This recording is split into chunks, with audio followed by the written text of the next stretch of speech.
আসসালামু আলাইকুম, চলে আসলাম আরেকটা নতুন ভিডিও নিয়ে। টুকরো কাপড় দিয়ে তৈরি করবো। 20 ইঞ্চি নিচ্ছি লম্বাটা, এরপর একটা বাঁশ দিয়ে সাইড পার্ট করে নিলাম। ঠিক আছে, এগুলো হচ্ছে টুকরো কাপড় জোড়া দিয়ে একটু বড় করে নিচ্ছি। মাঝখানে এটা সালোয়ারের কাপড়টা, ফুট গলাটা 3 ইঞ্চি নিচ্ছি। আর ফুট গলা 3 ইঞ্চি নেওয়ার কারণ হচ্ছে এখানে কোনো কুচি হবে না। ঠিক আছে, এই জন্য একুরেট 3 ইঞ্চি নিচ্ছি। আর ফিতের কাপড়টা কিন্তু 2.5 ইঞ্চি বাদ দিয়ে আমি টোটাল হচ্ছে আরমহলের মাপটা নিচ্ছি। 2.5 ইঞ্চি 3 ইঞ্চি যতটুকুই দেন, তবে ফিতের কাপড়টা উপরে বাদ দিয়ে আপনাকে আরমহলটা কাটিং করতে হবে। ঠিক আছে, আর যদি আরমহলের এখানে যদি আপনি মোটা করে বাঁশ দিয়ে যদি সেলাই করেন তাহলে কিন্তু আপনাকে আরও বাড়িয়ে নিতে হবে। আর যদি আমার মতো এইভাবে করে চিকন পাইপিং দিয়ে সেলাই করেন তাহলে ঠিক ততটুকুই নিতে হবে, কারণ এখানে কাপড় কমবে না। উপর থেকে ফিতার জন্য 6.5 ইঞ্চি নিলাম। ঠিক আছে, 6-7 মানে মাঝামাঝি করে আমি 3টা দাগ দিয়ে দিচ্ছি। ফিতে মাঝখানে হবে, উপরে একটা পট্টি দিয়ে সেলাই করা হবে এই জন্য। তো এরপর সামনে গলাটাকে একটু সামান্য আমি একটু রাউন্ড শেপ করে দিলাম। ঠিক আছে, এরপর হচ্ছে কেটে নিচ্ছি। আর বডির মাপটা কিন্তু আপনার বাচ্চার পরিমাণ মতো নিয়ে নেবেন। বডি যা হবে তার 4 ভাগের 1 ভাগ নেবেন। এরপর হচ্ছে এদিক থেকে কেটে দিচ্ছি। তো কেটে নেওয়া কিন্তু হয়ে গেল। ঠিক আছে, এখন হচ্ছে সামনে গলাটা কেটে নিতে হবে। এখানে সমান থাকলেও কোনো সমস্যা নেই, আর হচ্ছে এভাবে করেও দিতে পারেন। তো চলে আসলাম সেলাই করার জন্য। প্রথমে কি করব, প্রথমে হচ্ছে আমি গলাটা সেলাই করে নেব। কাপড়টাকে একটু আড়াআড়িভাবে কাটিং করছি। আড়াআড়িভাবে কাটিং করলে ফিনিশিংটা সুন্দর আসে। ঠিক আছে, এরপর হচ্ছে আমি উল্টো সাইডে সেলাই করতেছি। উল্টো সাইডে সেলাই করার পরে হচ্ছে সোজা সাইডে আপনাকে সেলাই করতে হবে। এভাবে করে সোজা সাইডে হচ্ছে বাঁশ দিয়ে সেলাই করতে হবে। আমি এখানে চিকন পাইপিং দিয়ে সেলাই করতেছি, এই জন্য কিন্তু হচ্ছে আমি আরমহলটা কম নিছি। ঠিক আছে, আপনারা যদি এখানে মোটা করে 1-1.5 ইঞ্চি চড়া করে বাঁশ দিয়ে নিচের দিকে দেন তাহলে আরমহলটা আরেকটু বাড়িয়ে নিতে হবে। অর্থাৎ আপনাকে সেই 5 ইঞ্চি রাখতে হবে। সেলাই করার পরে আপনার 5 ইঞ্চি থাকবে, তাহলে ওই হিসেব করে আপনাকে সেলাই কাপড় সহ টোটাল কাপড়গুলো নেবেন। আর এই কাপড়গুলো আড়াইভাবে কেটে নিচ্ছি। 1.5 ইঞ্চি আছে চড়াটা। এই কাপড়গুলো সবসময় আড়াইভাবে কাটিং করতে হবে। ফিতার কাপড় সবসময় আড়াইভাবেই কাটিং করতে হয়। তো এই যে আমি আড়াইভাবে কাটিং করার পর এখন হচ্ছে উল্টো সাইডে সেলাই করতেছি। এটা কিন্তু সোজা সাইডে সেলাই করা যাবে না, উল্টো সাইডে আমি সেলাই করতেছি। ঠিক আছে, অর্থাৎ উল্টো সাইডে সেলাই করলে আমি সামনের পাড়ে হচ্ছে এটা সেলাই করব। আর উপরের কাপড়টাকে একটু টানবেন, নিচের কাপড়টা টানবেন না। উপরের কাপড়টাকে একটু টেনে টেনে হচ্ছে সেলাইটা করবেন, তাহলে ফিনিশিংটা সুন্দর আসবে। এরপর ফিতাটা প্রথমে উপর থেকে আপনাকে ফিতাটা সেলাই করতে হবে। এই যে আমি চিকন করে সেলাইটা দিয়ে দিচ্ছি। এই পর্যায়ে সবার কাছে ছোট্ট একটা রিকোয়েস্ট আমার ভিডিওটি যদি আপনি ইউটিউব চ্যানেল থেকে দেখে থাকেন তাহলে আমার চ্যানেলটি সাবস্ক্রাইব করে নেবেন। পাশে থাকা বেল আইকনটি ক্লিক করে অল দিয়ে রাখবেন, এরকম আর সুন্দর সুন্দর নিত্য নতুন ভিডিও পাওয়ার জন্য। লাইক দিয়ে রাখতে পারেন, পরবর্তীতে দেখে দেখে শিখে নিতে পারবেন। আর আমার চ্যানেলের নাম হচ্ছে নিডল ওয়ার্ক। যারা হচ্ছে ফেসবুক থেকে দেখতেছেন খুঁজে পান না, আমার চ্যানেলের নাম নিডল ওয়ার্ক। আমার পেজের অ্যাবাউটে গেলে হচ্ছে লিঙ্কটা পেয়ে যাবেন। এরপর হচ্ছে যারা ফেসবুক পেজ থেকে দেখতেছেন তারা পেজে একটা লাইক দিয়ে পেজটি ফলো দিয়ে রাখবেন। যদি আপনি আমার পেজে একেবারে নতুন হয়ে থাকেন, শেয়ার করে টাইমলাইনে রেখে দেবেন, দেখে দেখে পরবর্তীতে শিখে নিতে পারবেন। আর হচ্ছে আপনি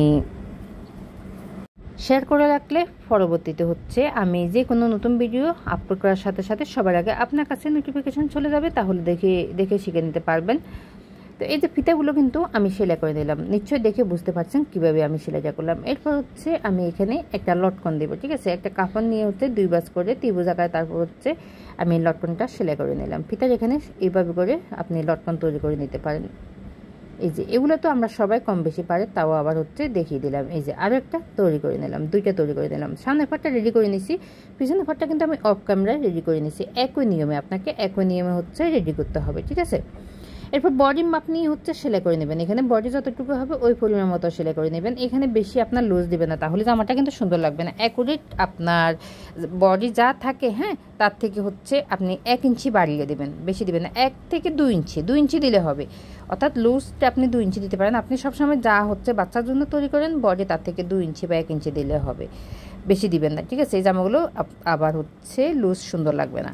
তো এরপর চিকন করে প্রথমে সেলাই করে নিতে হবে, তারপর হচ্ছে ফিতার কাপড়টা সেলাই করতে হবে। এখানে সেলাইটা মোটা করে দেবেন না, এখানে সেলাইটা একদম চিকন করে দেবেন। যদি পারেন পিকু করে নেবেন, তাহলে কিন্তু আরও ভালো হবে। যেহেতু আমার এখানে পিকু করার সিস্টেম নেই, তো আপনি পিকু করে নেবেন। এই হচ্ছে জামাটা, ফিতাটা আপনি বেঁধে নেবেন যতটুকু আপনার দরকার। এভাবে করে খোলা ফিতাগুলো দিলে আপনার হচ্ছে বড় ছোটো করা যায়। ঠিক আছে, যতটুকু দরকার ওই পরিমাণ মতো হয়ে থাকে। এই যে আবার সৌন্দর্য হয় আপনার এই ফিতাগুলো দিলে। জামাটা তৈরি করার পরেও কিন্তু বোঝাই যাবে না যে এটা টুকরো কাপড় দিয়ে তৈরি হয়েছে। আর এটা হচ্ছে আমি আমার 4.5 বছরের বাচ্চার জন্য তৈরি করছি। আপনারা নিয়মটা ফলো করে যে কোনো বাচ্চার জন্য তৈরি করতে পারবেন। ফিতাটা 3 ইঞ্চি 2.5 ইঞ্চি যতটুকু হয় ওই পরিমাণটা আপনি বেঁধে নেবেন, ঠিক আছে। যতটুকু ফিতা হয় ওই পরিমাণ মতো বেঁধে হচ্ছে আপনি এখানে হচ্ছে কাপড়টা নেবেন, এই মাপটা নেবেন আর কি। আমার এখানে 6.5 ইঞ্চি হলো, 6.5 ইঞ্চিতে দাগ দিয়ে নিচ্ছে। সামনে পিছনে আপনাকে এভাবে করে দাগ দিতে হবে, কারণ হচ্ছে এখানে ফিতার কাপড়টা আমি লাগাবো এই জন্য। আর এটা সেলাই করার আগে হচ্ছে লাগানো যাবে না, পরে লাগাতে হবে, ঠিক আছে।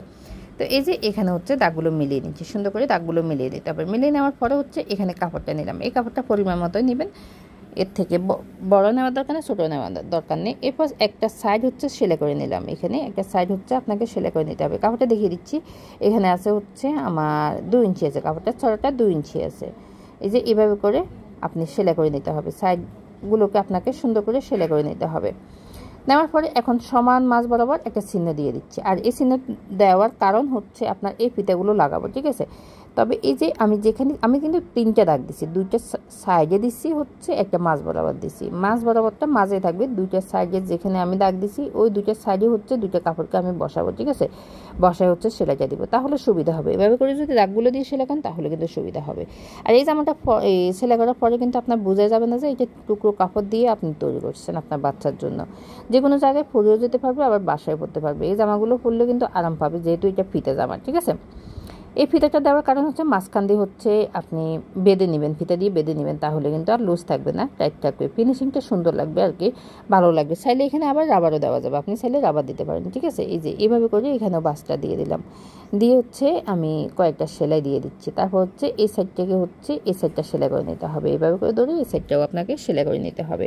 তো আমার ভিডিওতে যদি কোথাও আপনার বুঝতে সমস্যা হয়, কত বছর বাচ্চার জন্য কতটুকু মাপ নিতে হবে বা কত বছর বাচ্চার জন্য কতটুকু কাপড় লাগবে কমেন্ট করবেন, ঠিক আছে। সেটা হোক আপনি ইউটিউব থেকে বা ফেসবুক পেজ থেকে আপনি হচ্ছে কমেন্ট করবেন, তাহলে আমি আশা করি আপনাদেরকে কমেন্টে রিপ্লাই দেওয়ার চেষ্টা করবো। আমি সবসময় চেষ্টা করি কমেন্টে রিপ্লাই দেওয়ার, আসলে আপনাদের কমেন্টগুলো পড়তে এবং কমেন্টে রিপ্লাই দিতে আমার কাছে ভালো লাগে, সেই জন্য।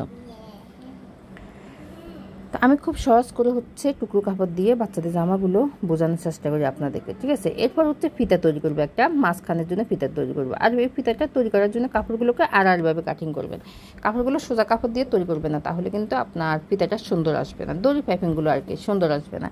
তো আপনি হচ্ছে এটা চিকন করে সেলাই করবেন, মানে 2 সুতা পরিমাণে সেলাই করবেন, আর কাপড়টা আড়াইভাবে কাটিং করবেন। তারপর সুইয়ের সাহায্যে বা কিছু একটা সাহায্যে হচ্ছে এভাবে করে উল্টিয়ে নেবেন, তবে এখানে সুইয়ের সাহায্যে উল্টানোটা সহজ হবে, অন্য কিছু হচ্ছে ভিতর দিয়ে ঢুকবে না, কারণ হচ্ছে এটা চিকন। তারপর হচ্ছে এই যে এভাবে করে টেনে নেবেন, টেনে হচ্ছে এখানে একটু টেনে আস্তে আস্তে করে কাপড়টা বের করে নেবেন। আর এই কাপড়টা সহজে বের হয়ে যাবে, সোজা কাপড় দিয়ে যদি আপনি তৈরি করেন এটা কিন্তু বের হবে না, শক্ত হয়ে আপনার আটকে থাকবে। আর এভাবে কাটিং করলে আপনি খুব সহজে এভাবে টেনে টেনে বের করে নিতে পারবেন। চিকন যত চিকন আপনি তৈরি করতে চান, তবে কাপড়টা আর এইভাবে কাটিং করবেন, ঠিক আছে। এই যে ফিতে কাপড়টা তৈরি করে নিলাম, এরপর হচ্ছে কিছু একটা সাহায্যে ভিতরের দিকে এভাবে করে আপনাকে দিয়ে হচ্ছে বের করে নিতে হবে, ঠিক আছে। আর সামনে কিন্তু আমি হচ্ছে 2টা টার্সেল লাগাবো, অর্থাৎ লটকন লাগাবো। তো লটকন জন্য একটা কাপড় নিয়েছি, 2 দিক থেকে এভাবে করে বাস করে দিতে হবে, একদম সোজা। এই লটকনগুলো তৈরি করে একদম সোজা, তবে আগে লাগাবেন না, আগে লাগালে কি হবে আপনি এটা মানে বের করতে পারবেন না, সোজা হবে না, ঠিক আছে। এই পরে লাগাবেন তাহলে সুন্দর হবে। এই যে একটা তৈরি করে নিলাম, আরেকটা হচ্ছে অফ ক্যামেরায় তৈরি করে নিয়েছি, আমি 2টাই তৈরি করে নিয়েছি। তো ভালো লাগলে ভিডিওটা শেয়ার করে টাইমলাইনে রেখে দেবেন, আপনার পাশাপাশি যেন অন্যরা শিখতে পারে, আপনার দ্বারা যেন অন্যদেরও উপকার হয়। এই টুকরো কাপড় দিয়ে যে তৈরি করছি এটা কিন্তু দেখে বোঝা যাচ্ছে না, না